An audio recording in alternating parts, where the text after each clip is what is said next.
Well, howdy do, my buckaroos. How the heck are you? This is Tom the Beer Whisperer. Take two. We tried to do it, and the camera went funky. I don't know what the hell happened, but it's Tom the Beer Whisperer at the virtual Beer Whisperer pub at undisclosed locations. I am joined by Todd Wren out of Indiana. I had mentioned earlier that I am having a White River Spring Fed Ale. They call it a Sessionable Golden Ale, 4.5%. They describe it on their can as easy drinking ale that starts dry and finishes with slight fruitiness. It basically feels a lot like a Coast ale, although they don't call it that. Hey, what are you drinking, Todd? I'm drinking Ed PA, EDPA, and it's an English style IPA from 18th Street Brewery up out of, I believe it's Hammond, Indiana. Let me check on the can here. Yeah, Hammond, Hammond. Indiana, which is up north, Yeah. almost near the Michigan-Chicago border area there, Michigan-Chicago-Illinois border Yeah, it's almost. right on the line there. Yep, I've been Yeah. there 100 years ago, but I was there. I could tell you some stories, but my wife's in the room. Okay, now I can tell you some Hammond, Indiana. That'll be for another night, I guess, huh? Yeah, I can tell some stories. Oh, Hammond, Indiana, yeah, boy. Yeah, you can walk across the state line into Illinois from Hammond. And I can only imagine at that point what you could be doing. Yeah, well, I was only 25. Well, actually, I wasn't even 20. I think I was only 24 years old at the time, and I was working with a circus.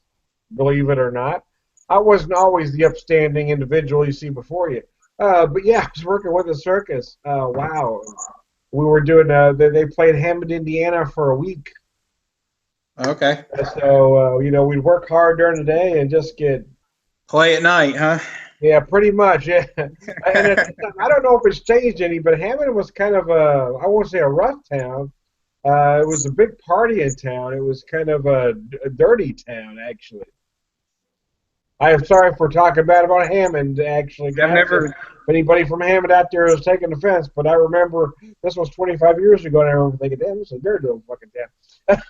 Well, it's not too far on the outskirts, I don't believe, of Gary, Indiana, which at one time was one of the highest murder rate in the U.S. I remember folks talking about it being rough. I remember one of the locals told us at the time that it was a local guy showing us around to different bars. I guess there was and this was the mid '90s. Well, actually, this was right about 1990, actually. Okay. 24, 89, 90, yeah. And even at that time, 89, 90, he said there was a high HIV rate then, and this was back in '89. Yeah, in fact, I believe, if I'm not mistaken, have you ever seen the movie Candyman? Yeah, yeah. The Cabrini Green apartments complex or whatever that they lived in, like the housing projects. Oh, really? I believe that was shot in Gary, Indiana, if I'm not mistaken. How about that? Say that again. Don't hold me to that for sure. I'm not 100% sure, 100% on that, but I'm thinking I heard that somewhere or even read that before that that's where that was shot at on location. I do Yeah. remember though, right near not right near the area where we were playing, there was a Mexican restaurant we could walk to, and that Mexican restaurant was it was freaking amazing. It was an actual. I mean, it wasn't an American Mexican restaurant. They weren't doing American versions of Mexican food. That was an actual, honest to goodness Mexican restaurant. Well, yeah, I mean, he was even using, I don't know how familiar you are with Mexican food, but there's a Mexican cheese called cotija cheese. It's a very dry cheese. It's almost, it has similar properties to feta, kind of similar, but it's even drier than feta.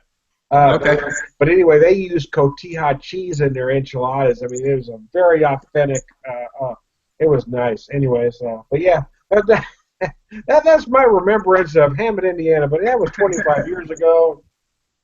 Yeah, to my knowledge, I don't remember ever being in Hammond before. Maybe going through it, but I've never stopped. So I But would like to what's take funny a. is 25 years ago, Little Rock, Arkansas was a rough, dirty town, and now they've cleaned it up, they've revitalized the downtown area. So just because something was rough 25 years ago, they may have cleaned it up, and maybe that's why maybe they've got a craft brewery, flourishing down there now. So I would like to take a road trip up that way and visit this brewery, and then also hit Three Floyds while we're up there.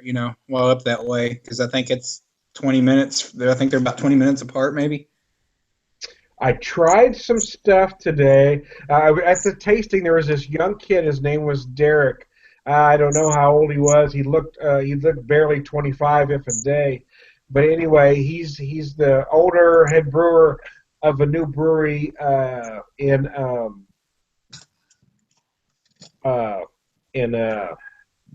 da, da, da, in Rogers, Arkansas, called New Providence, and I tasted some stuff that he was making. It was pretty darn tasty. And I guess the point is that breweries are popping up in sometimes the least likely of places. Yeah, it seems like, which I guess is a good thing.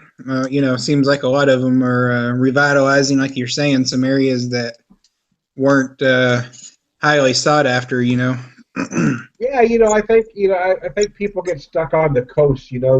California's got some great craft breweries. You go up the west coast. You got Oregon and Washington doing some great craft beer, and then you go up the east coast. I mean, there's doing some, up from Florida on up. There's some great craft beer, but I think there's a lot of stuff in the Midwest being forgot about. Yeah, I would agree. I would agree with that. Outside of your bigger ones, like your Founders and Three Floyds that get a lot of acclaim and But bells. there's a lot of great small breweries that are just getting started that are doing just great quality stuff. Yeah, and like I said, I've here's the can on the one I'm drinking now. It's English Oh, style. nice. Oh, yeah, let me show you the can on my White River. Again, this is a small Springfield, Missouri brewery. Just doing some canning. The spring fed, it really, again, they don't call it a Kolsch, but it really feels like a Kolsch ale to me. Like I said, I haven't had a ton of beers from this brewery. They don't distribute down this far all the time. It's kind of a random occurrence. But I'm under the impression and understanding that they will be starting to send more stuff down this way. So this one I think just hit the shelves in our area Thursday or Friday. So I picked up a 6-pack. I think it was about $11.99, $10.99 or $11.99. So anytime I see something on the shelf from them, I'm always interested because like I said, 3 or 4, 5 that I've had so far has been outstanding, and I would, a brewery that nobody probably is even familiar with unless you're from Indiana or even up in the northern part of the state, is even probably heard of, and they're doing some fantastic stuff, at least from what I've had anyway. Yeah, I mean, that's the way you find out about a brewery, isn't it? I mean, you walk into a store, if you see something new, you buy one 6-pack. I guess a lot of craft beer guys today buy singles. I'm a 6-pack guy, but you buy one flavor to see if it's any good. If you go back, then you keep buying more and more. If you find something you like, you keep trying more and more from that same brewery, and. Yeah. Now, if I'm buying something outside of the 4 or 6-pack, I usually at least try to pick up 2 of them, regardless. Yeah. If I they are don't like to buy singles. singles myself. How about you? Do you like to buy singles or you like to buy full 6-packs? It depends. I kind of go back and forth. I generally will buy 6-packs. One, they kind of mark them up more when you buy the singles. So They do. you're That's what bothers me. A lot of folks buy singles because then they try different things, but it costs more per 6-pack if you buy 6 different beers as if you buy one 6-pack of a single beer. I would just rather buy 6-packs because sometimes I've had one beer and then I try the third, fourth, fifth, and even sixth sometimes. I'm still finding different flavors that I didn't notice right away. right. That's why I usually, if I'm buying singles, I usually at least try to do 2 of them for that reason.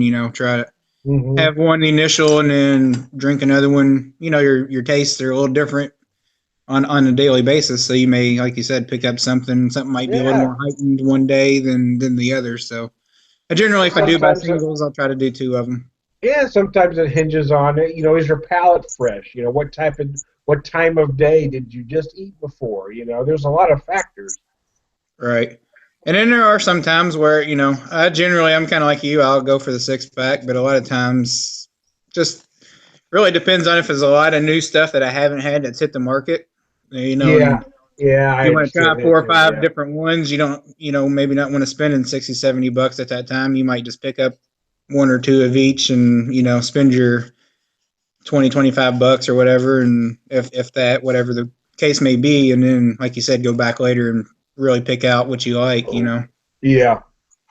In that case, for me, what I would usually do if all of a sudden 6 beers are available, I will buy 1 or 2 6 packs and try them, and then go back the next week and buy a couple 6 packs. Yeah. And for me, it just kind of depends on the beer. If it's one that I think it's, they'll put on the shelf and label it as limited quantity and you think it's going to go fast, I may just pick up a couple of those or maybe even a 6 pack of those, I guess, because you're not going to be able to get it again more than likely. Yeah. And if it's one that's going to sit around for a while and you don't have any worries that it'll be there, a week or two from when it hits the shelf or whatever, then those I'm like you. I'll wait a week or so and then go back and get them, Yes. whatever the case may be. Yeah. Unless you know it's something that's going to sell out. If you know it's going to be gone no matter what, and there are those beers out there, it's going to be gone in a week. But if I'm sure I'm still going to get it in a week, I'll wait. Yeah, yeah, same here, same here. So we're on the same page there. It sounds like. Yeah, but it's like it kind of got my mind thinking about something else. So while we're talking about that, is a beer packaging.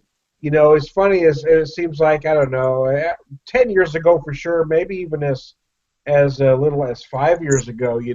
It seemed like it seemed like better beer, the better craft beer was always found in bombers or the 750s. And it seems like it's going a different direction now. I mean, it used to be, 10 years ago, um, craft cans were almost unheard of, and now, even the best of craft beer can be found in a can. And bombers almost seem uh, they're harder to sell these days as opposed to 6 packs, cans or bottles. Yeah, and the problem with me with the bombers are, if you open one up and you're not that fond of it, you're stuck with 2.5 to 3 glasses of it, and Yeah, most of the time you're paying $15 to $20 for them. Some, not maybe. all of them. Some breweries Yeah, are less than $10. It really just depends on the beer, it but depends on the beer and the style. But yeah, I follow what you're saying. Yeah, but I mean, it was just a few years ago where that was the preferred way to buy a craft beer. It seemed like the better beer was always in the bigger bottles, where the lower end craft beer was in the 12 ounces. But that's not really the case anymore, because you get the higher end stuff can be found in sometimes now a craft can. yeah, and I'm glad too because really when you put it ounce to ounce, you get a 4 pack of cans. You don't have to drink them all at once. You crack one open and take it on the go with you or share them. It's a little bit easier to share with your friends or whatnot. Yeah, With the bomber, and you're kind of just stuck. you are, and the Bombers are almost kind of relegated at this point. At one time, they were the preferred way to drink craft beer. Now it's you buy those if you're giving them away as gifts, or if you're going to a bottle share. They're not bad to have if you're going to be pouring out a bottle share to have the Bombers. Right. Now, what's your take on a lot of them going to cans? Are you glad about that, or Actually, doesn't matter? Doesn't if you'd matter have to you? asked me that same question 5 years ago, I would have said I hate cans. I hate them. I hate them. I hate them. But now I've kind of come around. I do think the can is the best way to go now. My issue before is I have Tourette's and I'm very OCD.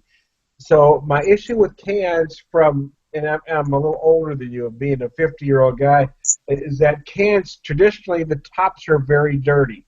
If you've ever seen the top of a can as they're stored in warehouses, they get very dirty. So that has always bothered me. So anytime I've had to have a can of anything, I have to wash it thoroughly at home if I have a can. But but today's cans are different. A lot of them are covered, and they're not subjected to the same kind of things that the cans of the past were, I guess.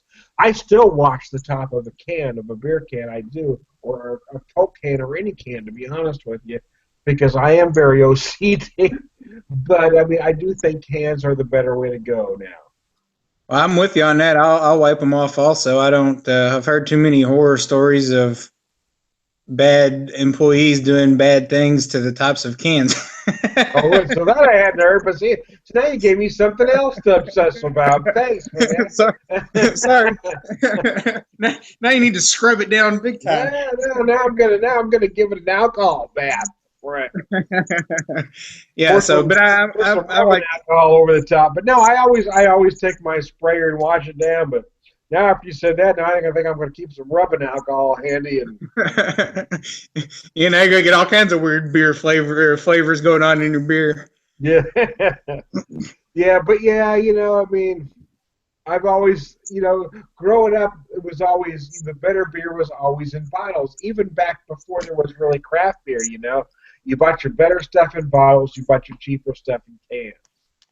But Do you think it goes? Think it goes back to that mentality of the old tin cans that aluminum tin, whatever it made yeah, them yeah, taste yeah, terrible? being an older guy, yeah, I mean, it was that mindset. But now things are different. The cans are different. The cans are better. And for beer, I mean, it does keep the light out. There are a lot of good reasons for cans. Well, one, they're easier to store, take up a little less room, Hmm. in your refrigerator. You can stack them if you need to, Well, and then yeah, coolers too. even, You even, can put even more. even from a business standpoint, I mean, you can get more cans in a truck than you can bottles.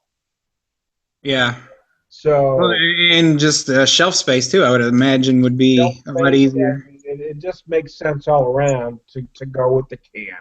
So yeah, I mean, a few years ago, I mean, I remember having a discussion with folks, even as maybe 3 or even 4 years ago, where I was, dead set against the craft can. But no, it turns out I will admit freely that I was wrong. They were right. I think the craft can is the way to go.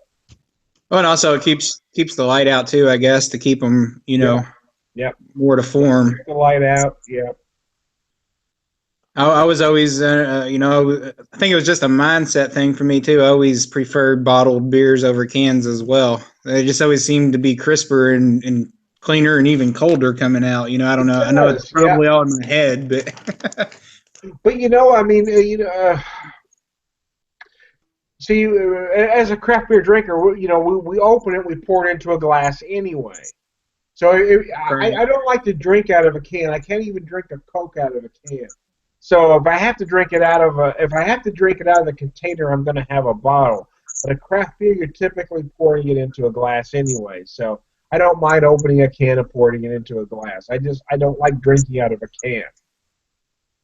Now that you've mentioned that, kind of brings me to a question for you. Do you feel any difference drinking a craft beer from a bottle and as to pour as opposed, compared to pouring it in a glass? Do you feel any different taste or notes or anything to them when you by doing that? Do you think? Yes, and I don't know how much is in my mind and how much is reality. The actual reality is that you can't get the aromas out of the bottle that you can by pouring it off into a glass.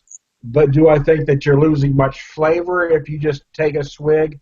Not necessarily. Although that part of the drinking experience, especially a craft beer, is doing the thing with the aroma and then taking a drink, and that's you get that combination.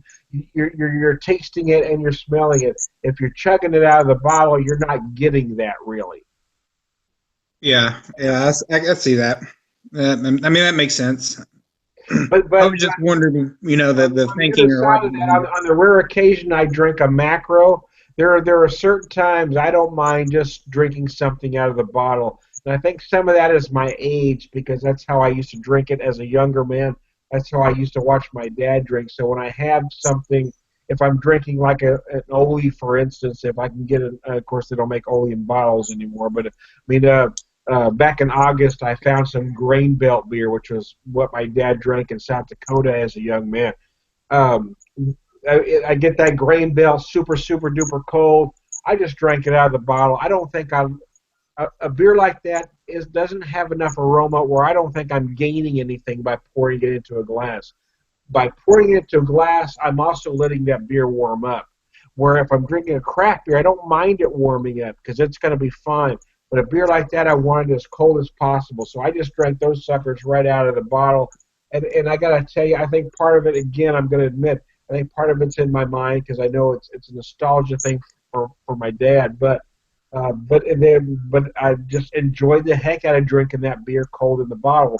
However, I will say that I bought a 12 pack, or actually bought a case, but I drank it with some friends when we were there at the lake, and they seemed to like the beer almost as much as I did, you know. So it could have been in my head. In fact, I'm sure part of it was, but they enjoyed the beer too because it was very cold. Well, for one, for me, I don't know about you, and maybe that's just maybe for everybody. Pouring them in a glass, even if you're talking about your Miller Lights or Bud Lights or whatever, I think you can drink them. They go down easier, a little bit quicker too. I think.